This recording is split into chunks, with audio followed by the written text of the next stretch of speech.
15वें और 16वें पारे में सूरह कहफ के अंदर जो अल्लाह तबारक व तआला ने 3 बड़े वाक़यात को ज़िक्र किया, उनमें से पहला अस्हाब कहफ का वाक़या, दूसरा जो वाक़या है वो हज़रत ख़िज़र और हज़रत मूसा अलैहिस्सलाम की आपस में मुलाक़ात का वाक़या है, और तीसरा ज़ुल्क़रनैन उनका वाक़या है और याजूज माजूज कौम के साथ उनकी मुलाक़ात, इसका वाक़या। सूरह कहफ के अंदर 3 वाक़यात को अल्लाह तबारक व तआला ने बड़ी तफसील के साथ बयान फरमाया। तो दूसरा वाक़या हज़रत मूसा और हज़रत ख़िज़र की आपस में मुलाक़ात, बड़ा ही ईमान अफरोज़ वाक़या है और इनकी बड़ी ईमान अफरोज़ मुलाक़ात है, पुरअसरार मुलाक़ात।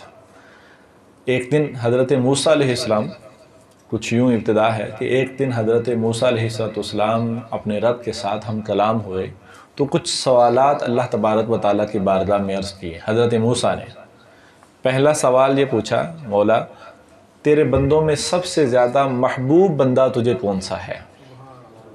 तो अल्लाह तबारक व तआला ने जवाब दिया कि जो सबसे ज़्यादा मेरा ज़िक्र करता रहे, मेरी याद में रहे और मेरे एहसानात को कभी फरामोश ना करे, वो मुझे महबूब है।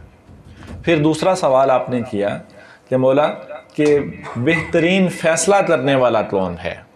तो अल्लाह तबारक व तआला ने जवाब दिया कि जो हक़ के साथ फ़ैसला करे और फ़ैसला करते हुए अपनी ज़ाती ख्वाहिश को, अपनी ज़ातियात को बीच में ना डाले, तो वो बेहतरीन फ़ैसला करने वाला होगा। तीसरा सवाल किया, मौला कि सबसे ज़्यादा इल्म वाला कौन है? तो अल्लाह तबारक व तआला ने जवाब दिया, वो जो इल्म सीखता रहे, यहाँ तक कि वो तलाश में रहे कि कोई न कोई बात मुझे मिल जाए जिससे मैं रहनुमाई हासिल कर लूँ, जो मेरी हिदायत का सबब बन जाए। जो इल्म की तलाश में रहे तो वो आलिम है, वो इल्म वाला है, चाहे मिक़दार कितनी ही बढ़ जाए या कम क्यों ना हो, बस उसकी लगन है तो यही उसके आलिम और इल्म वाला होने की दलील है कि वो तलाश में है। फिर हज़रत मूसा ने पूछा कि क्या मुझसे ज़्यादा तेरा कोई ऐसा बंदा है कि जो मुझसे भी बड़ा आलिम हो? अब फ़ौरन, चूँकि जो चीज़ अमल कर सकते थे, फ़ौरन वही सवाल कर दिया, क्या मुझसे बड़ा कोई आलिम है तेरा इस रोए ज़मीन पर? तो अल्लाह तबारक व तआला ने जवाब दिया, हाँ ख़िज़र है। तो फ़ौरन पूछा कि अच्छा, तो फिर अगर वो मुझसे ज़्यादा इल्म वाला है तो मुझे उसके पास भेज दे ताकि मैं भी फिर उससे कुछ इल्म हासिल कर सकूँ। पूछा कि तेरा वो बंदा ख़िज़र कहाँ पे मिलेगा? तो अल्लाह तबारक व तआला ने फिर वो निशानी बताई कि अपने साथ बुनी हुई मछली ले जाना, जहाँ ये मछली, और समुंदर के किनारे चलते रहना, जहाँ ये मछली ज़िंदा होकर समुंदर में चली जाए, वहाँ पे मेरा बंदा ख़िज़र तुम्हें मिलेगा। तो आपने हज़रत यूशा बिन नून को, जो आपके खादिम थे, हज़रत यूशा बिन नून, इनको साथ में लिया और दोनों मछली साथ में ली और लेकर सफ़र शुरू हुआ, यहाँ तक कि मजमाउल बहरैन तक पहुँचे, जहाँ पे 2 समुंदर आपस में मिलते हैं। वहाँ पे पहुँचे और चलते रहे कि एक वक्त आया कि थक गए। थकने के बाद एक चट्टान के पास उन्होंने आराम किया हज़रत मूसा ने, और उस दौरान वो मछली ज़िंदा होकर समुंदर में चली जाती है। हज़रत यूशा बिन नून, जो आपके खादिम, वो देख रहे हैं, वो कहते हैं कि जब हज़रत मूसा उठेंगे तो मैं उनको बताऊंगा कि वाक़या क्या हुआ, मछली का वाक़या, लेकिन वो बताना भूल गए। खैर आगे चले, जब मज़ीद आगे चले तो हज़रत मूसा ने कहा कि हमने इस सफ़र में बड़ी मुशक्क़त उठाई है, भूख लग गई है, लिहाजा जो मछली लाए थे वो लाएँ, वो खाते हैं और अपनी भूख को ख़त्म करते हैं। तो जब उन्होंने मछली का जिक्र किया, फिर इनके जहन में आया कि वो मछली तो जब चट्टान के पास हम आराम कर रहे थे, वो वहाँ पे ज़िंदा होकर समुंदर में चली गई और मैं आपको बताना भूल गया। वमा अंसानीहु इल्ला शैतान, ये शैतान ने मुझे बुलाया, मैंने जानबूझकर ऐसा नहीं किया। आपने फरमाया कि वही तो वो जगह थी, मा कुन्ना नबगी ज़ालिका मा कुन्ना नबगी फ़रतद्दा अला आसारिहिमा क़ससा, वही तो वो जगह थी कि जहाँ पर अल्लाह के बंदे ने मिलना है। तो वापस चलिए। फिर उन्हीं कदमों पर जब वापस आए, फ़वजदा अब्दम मिन इबादिना आतैनाहु रहमतम मिन इंदिना व अल्लमनाहु मिन लदुन्ना इल्मा। अल्लाह ताला फरमाता जब वो वापस आए तो फिर उन्होंने हमारे बंदों में से ख़ास बंदे को पाया कि जिस पर हमने बड़ी ही रहमतें नाजिल की हुई हैं और उसे इल्म लदुन्नी अता फरमाया हुआ है। तो हज़रत मूसा और हज़रत ख़िज़र की वहाँ पे फिर चट्टान के पास मुलाकात होती है। पूछते हैं पहले कि आप कौन हैं? तो वो कहने लगे कि मैं मूसा हूँ। और पूछा कि कौन मूसा? कहा कि बनी इसराइल के मूसा। पूछा कि कौन बनी इसराइल के मूसा? तो आपने अपना तारुफ़ किया कि मुझे अल्लाह तबारक व तआला ने बनी इसराइल कौम की तरफ, कौम फ़िरौन की तरफ हिदायत के लिए भेजा हुआ है। आपने फरमाया कि ठीक। आपने फरमाया कि कहने लगे कि कुछ चीज़ों का इल्म आपके पास है जो मेरे पास नहीं है, लेकिन अल्लाह ताला ने, हज़रत खिज़र कहने लगे, लेकिन अल्लाह ताला ने मुझे कुछ असरार का इल्म दिया हुआ है, कुछ रुमूज़ का इल्म है मेरे पास, असरार और मुग़ीबात का इल्म है कि जो अल्लाह ताला ने आपको नहीं दिया। फिर हज़रत मूसा कहने लगे कि मैं आपसे क़ाल लहू मूसा हल अत्तबिउका अला अन तुअल्लिमनी मिम्मा, क्या आप मुझे अपने साथ लेके चलेंगे कि मैं भी आपके इल्म में से कुछ सीख सकूं।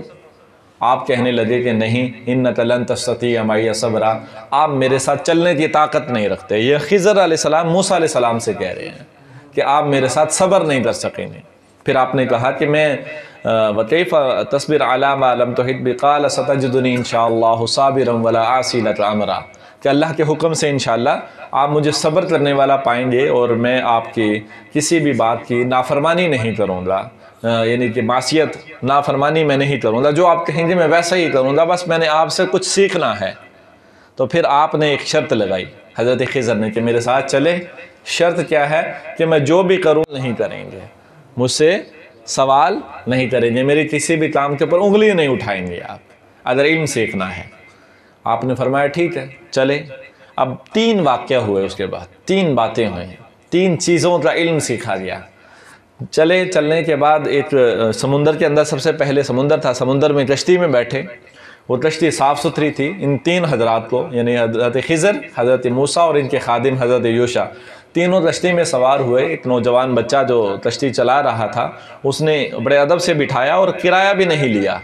कि रास्ते में जा रहे थे कि हज़रत खिज़र ने अपनी कुल्हाड़ी निकाली अपने झोले से, तो उसका एक फट्टा उखाड़ दिया, कश्ती का एक फट्टा उखाड़ दिया। जैसे ही फट्टा उखाड़ा, हज़रत मूसा अलैहिस्सलाम ने कहा क़ाल अख़रक़तहा लितुग़रिक़ अहलहा लक़द जिअत शैअन इमरा, ये कुरान करीम के अल्फाज, कि आपने ये क्या किया, आपने फट्टा उखेड़ दिया, क्या आप कश्ती वालों को डुबोना चाहते हैं। लितुग़रिक़ अहलहा, इस कश्ती वालों को गर्क करना चाहते हैं आप। लक़द जिअत शैअन इमरा, आपका काम मेरी समझ से बालातर है। तो आप कहने लगे क़ाल अलम अक़ुल लक इन्नका लन तस्ततिअ मइय सब्रा, मैंने कहा नहीं था कि आप मेरे साथ सब्र नहीं कर सकेंगे। आपने कहा कि ला तुआख़िज़नी बिमा नसीत, मेरे जहन में नहीं रही बात, मैं निसियान का शिकार हो गया, भूल गया, अब मुझे इस बात की पकड़ न कीजिएगा, अब मैं नहीं बोलूँगा। लेकिन जैसे आगे किसी बस्ती में जाते हैं, फ़न्तलक़ा हत्ता इज़ा लक़िया ग़ुलामन फ़क़तलहु क़ाल क़तलत नफ़्सन ज़किय्यतन बिग़ैरि नफ़्सिन लक़द जिअत शैअन नुक़रा। चल रहे थे तो रास्ते में एक छोटा सा बच्चा मिला। आपने, हज़रत खिज़र ने बच्चे को पकड़ा और उसे पंच मारा या उसका गला दबाया और उस बच्चे को कत्ल कर दिया, मार दिया। बड़ा वाक़या हो गया। पहले तो सिर्फ फट्टा उखेड़ा था, जब जान तो बच गई, और इधर इस बच्चे को पकड़ा और उसकी जान ही ले ली। तो ये तो, इस पर आप मज़ीद गुस्सा हुए और आपने कहा कि अक़तलत नफ़्सन ज़किय्यतन बिग़ैरि नफ़्सिन, आपने एक साफ़ सुथरी पाक जान को बग़ैर किसी जान के बदले में कत्ल कर दिया। लक़द जिअत शैअन नुक़रा, ये इंतहाई कबीह काम है, ये तो मेरी बर्दाश्त से बाहर है। आप फिर कहने लगे क़ाल अलम अक़ुल लक इन्नका लन तस्ततिअ मइय सब्रा, क्या मैंने आपसे नहीं कहा था कि आप मेरे साथ सब्र नहीं कर सकेंगे। फिर आपने कहा कि ठीक है, अगर मैं अब इन साल तो तानशीन बादहा फ़ला तुसाहिबनी क़द बलग़त मिन लदुन्नी उज़रा, कि मेरा उज़्र मुकम्मल हो चुका, 2 मरतबा मैंने बात को पूरा नहीं किया, अब आखिरी मौका है, अगर अब मैं सवाल करूं तो अब आप मुझे अपने से जुदा कर दीजिएगा, अब मज़ीद आपके साथ सफ़र नहीं करूँगा। तो एक बस्ती के अंदर गए, मज़ीद चलते हुए एक बस्ती में गए और आपको बहुत सख्त भूख लगी हुई थी। इन हज़रात को उन बस्ती वालों से खाना मांगा, तो फ़अबौ अन युज़य्यिफ़ूहुमा, उन्होंने इनकार कर दिया कि हम नहीं खाना देंगे आपको। उन्होंने मेहमान नवाजी से इनकार कर दिया, मुसाफिर थे। तो इस पर भी हज़रत मूसा को रंज हुआ कि कैसे लोग हैं कि मुसाफिर अगर आए हैं तो अगर तलब कर ही लिया खाना तो इनको मेहमान नवाजी करनी चाहिए थी, चाहे जो भी हों। और हम तो फिर अल्लाह तबारक व तआला के फरमाबरदार बंदे हैं, कोई नाफरमान तो नहीं हैं, ना तो हमारे चेहरे ऐसे हैं। तो बस्ती वालों का इस तरह रवैया देखकर आपको बस्ती वालों पर अच्छा यानी कि असर ना पड़ा। लेकिन उसी बस्ती के अंदर एक दीवार थी जो नीचे गिर रही थी। तो हज़रत खिज़र ने क्या किया कि वो दीवार, इसमें आज़म पढ़ के उस दीवार को हाथ लगाया और अल्लाह ताला के हुक्म से उस दीवार को खड़ा कर दिया। वो गिरती हुई दीवार को बचा के दोबारा खड़ा कर दिया। और साथ में हज़रत मूसा या हज़रत यूशा बिन नून, कुछ इन्होंने भी मदद करके जो भी अंदाज़ होगा उस अंदाज से खड़ा कर दिया। जब खड़ा किया तो हज़रत मूसा ने उनसे कहा हज़रत खिज़र से कि इन बस्ती वालों ने तो हमें खाना देने से इनकार कर दिया, मेहमान नवाजी से इनकार कर दिया। अगर आप चाहते लौश तलत तखस्ता अलैहि उजरा, अगर आप चाहते तो इस पर थोड़ी सी उजरत ले लेते इनसे और उस उजरत के ज़रिए हम खाना तो खा सकते। आपने बग़ैर उजरत के इनका काम कर दिया, और ये कैसे बेदीद लोग हैं, और आपने इनका इतनी मेहरबानी से काम कर दिया। आपने फिर फरमाया कि मैंने कहा था कि आप मेरे साथ सब्र नहीं कर सकते, बहरहाल अब हमारी जुदाई का वक्त आ गया है, अब मैं आपको बताता हूँ। आप फरमाते हैं कि मैं बताता हूँ कि ये जो मैंने तीनों काम किए इनके पीछे असरार क्या थे, रमूज़ क्या थे, इनके पीछे जो गैबी चीज़ें थी वो क्या थीं। तो आपने सबसे पहले फरमाया कि जो मैंने कश्ती का फट्टा उखेड़ा था उसकी वजह ये थी कि वो चंद मिस्कीन नौजवानों की, मिस्कीनों की और गरीबों की वो कश्ती थी। आगे एक ज़ालिम बादशाह खड़ा है कि जो अच्छी कश्ती को देखता है उसे अपने कब्ज़े में कर लेता है, और जो फटी पुरानी होती है, थोड़ी सी डैमेज होती है, उसको छोड़ देता है। इस वजह से मैंने इनकी कश्ती को ऐबदार कर दिया, ताकि आगे जब ये बादशाह देखेगा तो इनकी कश्ती महफूज रहेगी। अभी हम भी महफूज रहेंगे और इनकी कश्ती भी महफूज रहेगी, इस वजह से मैंने फट्टा उखेड़ा। और दूसरा, जो मैंने बच्चे को कत्ल किया, जो बड़ा जुर्म आप समझते हैं, उसकी वजह यह थी कि वो बच्चा अपने दो वालिदैन का अकेला बच्चा था, और वो बच्चा अपने वालिदैन को बहुत ही ज़्यादा पसंद था, लेकिन ये पैदाइशी तौर पर काफिर था और सरकश था, तुग़यानी का शिकार था, और इसने बड़े होकर अगर ये बड़ा हो जाता, इसने अपने वालिदैन को भी सरकश और गुमराह कर देना था।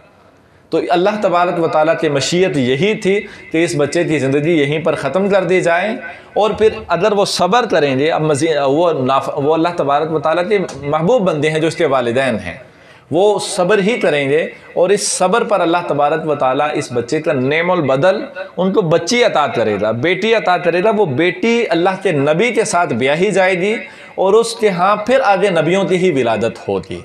तो अल्लाह तबारक व तआला बहुत अच्छा नेमुल बदल इसको देने वाला है। इसलिए इससे पहले उस बच्चे की जो अतलौता बेटा था उसकी जान लेनी पड़ी कि वो सरकशी में और नाफरमानी में मुब्तला हो सकते थे, होने वाले थे। इस वजह से अल्लाह तबारक व तआला की मशीयत यही थी। और तीसरा, आपने फरमाया कि जो दीवार को मैंने बग़ैर उजरत के खड़ा किया वो इस वजह से कि वो यतीम बच्चों की, फ़क़ाल लि ग़ुलामैन यतीमैन, वो दो यतीम बच्चों की वो दीवार थी। उनके वालिद जब फोत हुए तो उन्होंने, वालिद साहब ने अपना ख़जाना इस दीवार के नीचे जो है वो दफन किया हुआ था। और ये बस्ती वालों का मिजाज तो आपने देख ही ले कि अच्छे मिजाज के लोग नहीं थे, तो अगर ये दीवार गिर जाती तो वह ख़जाना नमूदार हो जाता, बस्ती वालों ने ले लेना था, तो यतीम बच्चों का हक़ उनको नहीं पहुंचना था। इस वजह से मैंने बग़ैर उजरत के उन यतीम बच्चों का काम वो दीवार दोबारा खड़ी कर दी। फरमाया कि ये वो चीज़ें थी तो जो अल्लाह तबारक व तआला ने, मैंने ख़ुद से, आप उन्होंने कहा कि ये काम मैंने ख़ुद से नहीं किए, ये जो अल्लाह तबारक व तआला की तरफ से हुक्म था उसी हुक्म के मंशा के मुताबिक ये मैंने काम किए, और ये अल्लाह तबारक व तआला की तरफ से ही था। तो आपने कहा कि जो अल्लाह तबारक व तआला ने आपको दिया, ज़ालिका तअवीलु मा लम तस्ती अलैहि सब्रा, ये वो चीज़ें थी जिनमें मैं सब्र नहीं कर सका, लेकिन इनकी तफसीर बहुत अच्छी थी कि असरार और रुमूज़ से मुताल्लिक़ ये चीज़ें थी। ये हज़रत खिज़र और हज़रत मूसा अलैहिस्सलाम की मुलाकात और उसके बाद उनकी जुदाई होती है। यानी इसमें आप देखते हैं कि अल्लाह तबारक, सबसे पहला जो सबक मिलता है कि अल्लाह तबारक व तआला के कुछ ख़ास बंदे हैं कि जो असरार और रुमूज़ का इल्म रखते हैं। कोई भी किसी भी शख्स को शरीयत के अंदर इजाज़त नहीं है वो किसी की कश्ती का फट्टा उखेड़ सके, या किसी बच्चे को, किसी जान को बग़ैर जान के बदले कत्ल कर सके। चले, दीवार खड़ी करना तो एक अच्छा अमल था, वो तो हम में से हर कोई कर सकता है, लेकिन हम किसी की कश्ती को हम उखेड़ नहीं सकते हैं। किसी जान को बग़ैर किसी जान के बदले, बग़ैर जुल्म के, बग़ैर कत्ल के हम कत्ल नहीं कर सकते हैं। लेकिन अल्लाह तबारक व तआला के ख़ास बंदे ऐसे भी हैं कि जिनको अल्लाह तबारक व तआला इन चीज़ों पर भी कुदरत दे देता है कि जो ख़ास चीज़ें उसकी अपनी कुदरत में। रब तो जान ले सकता है ना, वो हम में से बच्चों की भी लेता है, जवानों की भी और बूढ़ों की भी, और उधेड़ उम्र वाले, वो सब जाते हैं, ये उसकी मंशा के मुताबिक जाते हैं। लेकिन बंदे भी उसने ऐसे मुकर्रर किए हुए हैं, इनसे वाज़े मिलता है कि जो उस बंदे वो अल्लाह ताला के हुक्म के मुताबिक ऐसे काम कर जाते हैं कि जो अल्लाह ताला ही जानता है कि वो करने वाले बज़ाहिर वो दुनिया के लोगों में नाफरमान और कातिल शुमार हो सकते हैं। यानी कि अगर ऐसा कोई करे तो कातिल शुमार होगा, लेकिन वो कातिल नहीं थे, वो अल्लाह तबारक व तआला के हुक्म की तामील करने वाले थे। और इसी पर फिर जो कि उनके पास असरार और रुमूज़ का इल्म था, तो उनकी जो निशानी बयान की गई बड़ी वाज़ेह निशानी है कि जहाँ पे मुर्दा मछली ज़िंदा हो जाए वहाँ पे खिज़र मिलते हैं। खिज़र कहते हैं, खिज़र, खज़िर, खिदर, ये सारे इसका मतलब है सब्ज़ा उगाने वाला। आपकी चूँकि करामत थी कि जहाँ पर आप बैठते तो बंजर ज़मीनें भी होती हैं, अल्लाह तबारक व तआला आपकी बरकत से जहाँ से आप चल जाते, जहाँ पे आप नशिस्त रखते, तो उन बंजर ज़मीनों को भी आबाद कर देता था, वहाँ पे सब्ज़ों को उगा देता था। इसलिए आपका लक़ब खिज़र पड़ गया। आपका नाम ये नहीं है, आपका नाम है बलिया बिन मल्कान, अबुल अब्बास बलिया बिन मल्कान, ये आपका नाम है। ये नाम याद भी रखना चाहिए कि बुज़ुर्गान दीन ने लिखा है कि अगर किसी को ये नाम याद होगा तो इस नाम की बरकत से अल्लाह तबारक व तआला ईमान पे ख़ात्मा नसीब फरमाएगा। अबुल अब्बास बलिया बिन मल्कान, ये नाम है हज़रत खिज़र का। और मशहूर ये है कि ये अल्लाह ताला के वली हैं, नबी भी हैं, बाज़ों का कौल है, लेकिन मशहूर जो कौल है वो ये है कि अल्लाह के वली हैं, आब हयात पी रखी है और अब तक ज़िंदा हैं, और जब तक अल्लाह ताला चाहेगा इनको ज़िंदगी अता फ़रमाएगा। अल्लाह तबारक व तआला की इन पर रहमत हो और इनके सदक़े हमारी